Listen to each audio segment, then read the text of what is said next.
daripada tengah-tengah Kuala Lumpur sampailah ke Ulu Baram, yang naik apa tu, pick-up point drive itu separuh lagi mengikut jalan balak. Itu mungkinlah satu perkara yang saya ada, yang saudara mungkin tidak ada. Jadi dalam soal berfikir ini, kita tahu orang tua kita cakap macam-macam tentang berfikir, tetapi tidak tahu di mana salah dalam sistem kita berfikir. Kita tak banyak fikir sebenarnya. Guru-guru pihak sekolah selalu meletakkan diri dia sebagai pelaksana. Benda ini dah difikirkan dulu oleh orang lain, dihantar dia ke sekolah, laksanakan saja. Lepas satu dan lebih satu datang, akhirnya saya rasa kesan yang tidak secara langsung dia, guru-guru kita fikir, mereka tak perlu fikir. Sedangkan fikiran adalah modal kekuatan kita. Tadi saya kata sebab saya baca buku, jadi saya sebut satu buku yang ditulis oleh Kishore Mahbubani, bekas wakil tetap Singapura ke bangsa-bangsa bersatu. Tajuk bukunya Can Asia Think? Bolehkah orang-orang Asia itu berfikir? Tahap pemikiran kita secara umum, termasuklah kita yang di sekolah sebagai guru, tidak kita maksimumkan. Sepatutnya dalam dunia ini, kata dia, yang patut maju ialah orang Asia. Kita punya tamadun yang besar datang dari Asia, berbanding dengan orang Inggeris. Tetapi kita tidak tahu. Tahap pemikiran orang Barat itu, kata dia, sampai pada peringkat kemungkinan sifat berlaku dia peperangan. England tak akan berperang dengan Perancis, Jerman tak akan berperang dengan Belanda. Kemungkinan itu sifat. Tetapi di Asia, siapa berani cakap Malaysia tak berperang, tak akan berperang dengan Singapura, dengan Indonesia, atau Thailand tidak akan berperang dengan Burma? Tidak ada siapa yang berani. Sebab tahap pemikiran kita masih lagi tengok kekerasan itu relevan. Di Barat, menggunakan kekerasan itu tidak relevan, bukan lebih keedah untuk mencapai sesuatu tujuan.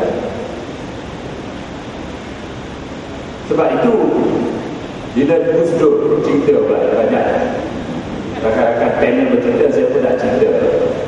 Bila Gus Dur itu nak dipecat oleh Parlimen, keluarlah pengikutnya dari Jawa Timur membawa peluru runcing. Ada yang tunjuk kekuatan itu, letakkan tangannya di atas jalan itu, suruh kereta itu jelik, tangannya tak apa-apa. Dan dia kata, ingat, siapa yang berani jatuhkan Gus Dur, kami akan mempertahankannya bermandikan darah. 3 hari lepas itu Gus Dur jatuh. Yang menjatuhkan Gus Dur bukan orang bawa palang, bawa peluru runcing. Yang menjatuhkan Gus Dur di dalam majlis pemusyawaratan rakyat atau parlimen. Yang dipakai di situ bukan peluru runcing, yang dipakai adalah kemahiran berfikir, kebolehan otak, ilmu yang ada, kebolehan bercakap, artikulasi. Itu medan perjuangan sekarang. Jadi pengikut Gus Dur bukan sahaja salah strategi dia, bahkan salah medannya. Kalau kita tidak berfikir, hal yang sama akan berlaku pada kita.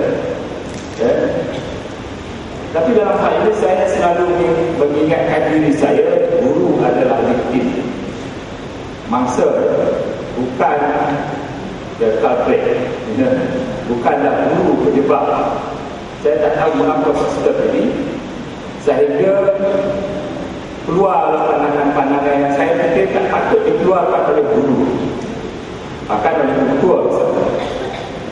Saya pergi satu sekolah misalnya, di sekolah asrama penuh ada 10% budak bukan Melayu sekarang. Dan bila kita tanya siapakah yang keputusannya baik, dia kata itulah budak-budak Melayu. Cikgu fikir apa sebabnya? Entah, dia kata. Tapi budak-budak saya kata, dia ikut budak-budak saya kata, budak-budak Cina ni dia tak sembahyang, kami sembahyang, habis masa dia sembahyang. Ya? Bila saya fikir itu, dengan dunia di sekeliling kita ni yang orang semuanya bergantung pada pemikiran, kepada kepulauan yang berfikir, guru, pembetua kita boleh keluarkan ayat itu. Ya? Tapi sekali lagi saya sebut, dia bukan the culprit, tapi dia fikir. Ya? Jadi itulah. Dan Tuan Aziz kata, kalau kita tak boleh fikir sesuatu benda, fikir tak jadi. Kita mesti berfikir macam mana nak berfikir sebelum kita fikirkan benda. Ya? Jadi dalam soal ini saya fikir baliklah semula guru percaya kita boleh berfikir. Dan dalam dunia ini orang meletakkan standard kemunasabahan dalam bertindak, berasaskan pemikiran rasional. Jadi perkara-perkara yang tidak rasional kerana telah menjadi tradisi tapi tak rasional, jangan buat lagi. Jadi dalam sistem pendidikan kita, dasarnya yang dalam buku sangat cantik. Saya ingat Datuk Dr. Ahmad Ibrahim Majid sebut, kalau orang lain luar negara dia datang tengok sistem pendidikan kita ni, kita tunjukkan buku PIPP, pembangunan pendidikan 10 tahun yang sebelum PIPP itu, dia kata dia akan mati betul. Bukan main murni hasrat, bukan main tinggi lagi. Tapi bila dihantar ke sekolah, dia tak semenjadi macam itu, tak sebuli itu yang terjadi. Ya, ada yang tidak ada dalam itu. Ya. Jadi dalam soal ini, kalau saya tengok satu contoh sajalah, saya bawa satu contoh saja. Pengajaran sejarah. Ada buku sejarah tak? Ada gambar kan? Baru-baru ni saya pergi satu sekolah, melihat guru-guru mengajar sejarah. Hampir semua kelas itu kebetulan tajuknya ialah milenial. Dan tingkatan 3 pun milenial, tingkatan 4 pun milenial, tingkatan 5 pun milenial pula. Apa yang saya sangat terpilan, tapi sekali lagi saya sebut, guru bukanlah dia pabrik. Bila cikgu mengajar, menjemput perkataan-perkataan yang penuh makna kepada bangsa, kepada negara, kepada budak itu, pada nasibnya pada hari ini, benda itu tidak dikaitkan langsung. Dia sebut saja asalkan ada dipetikkan dari teks itu sudah. Mengapakah British nak membentuk milenial? Satu, untuk menjimatkan perbelanjaan. Dari dalam buku teks. Apa dia? Apa sebabnya? Satu, menjimatkan perbelanjaan. Apa makna menjimatkan perbelanjaan? Saya pun tak pasti tidak tahu tentang mana. Yang kedua, untuk mengawal kuasa politik raja-raja Melayu. Apa dia? Mengawal kuasa politik raja-raja Melayu. Dah faham tu? Dapat tu? Dapat. Okey, maksudnya yang ketiga,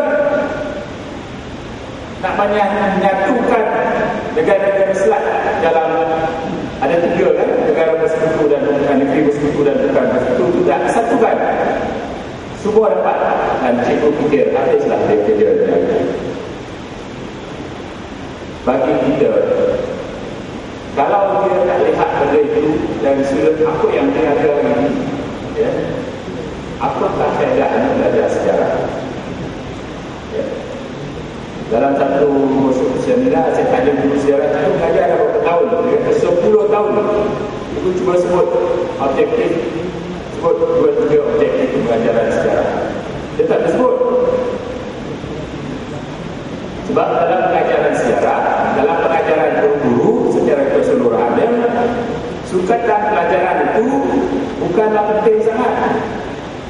Bagi saja format soalan peperiksaan, dia bolehlah mengajar. Itu kata ni boleh bakar kan? Itu kata Dr. Qadri. Nama yang kenal kan? Dr. Qadri. Dia kata siapa yang berpegang dengan pegangan ini tidaklah bertaubat. Itu Dr. Qadri yang kata. Guru-guru datang jumpa dia, kata, tanya dia, apakah format soalan? Bagi kami akan mengajar ikut format soalan. Singkatan pelajaran boleh tolak.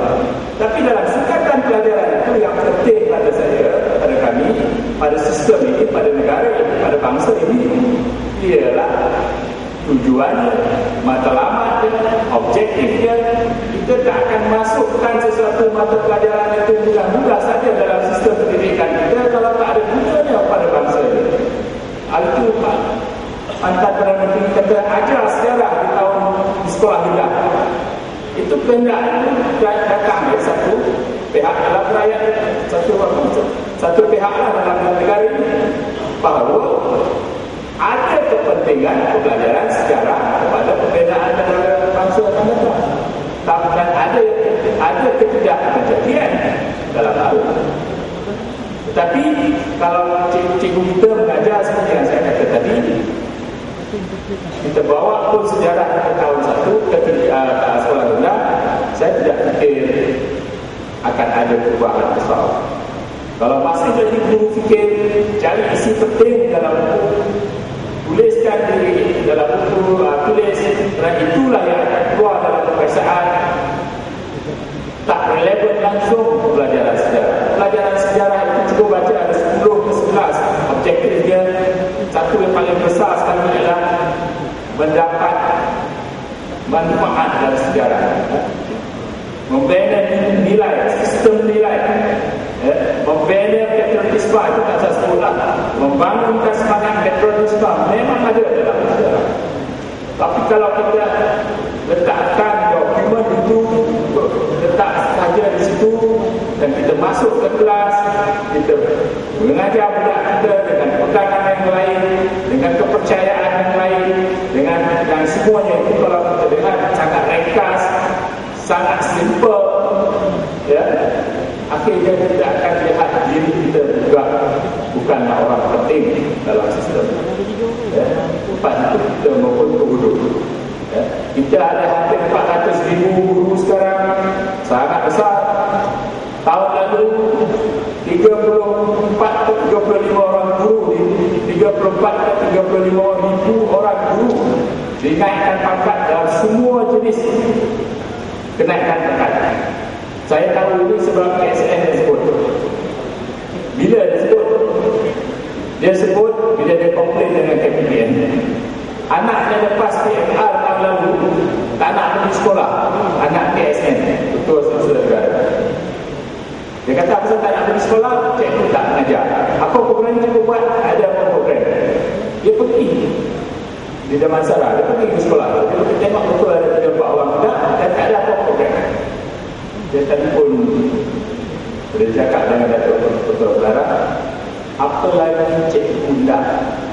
Tahun lalu dia kata, saya tak ingat exact figure, tapi saya ingat dalam 25 orang dulu dinaikkan pangkat. Tak kira apa kategori pun. Ya. Apa sudah terjadi dengan profesi ini? Ya. Di mana perasaan, di mana kesayangan kita kepada profesi ini? Ya. Baru-baru ini saya pergi satu kursus orang Singapura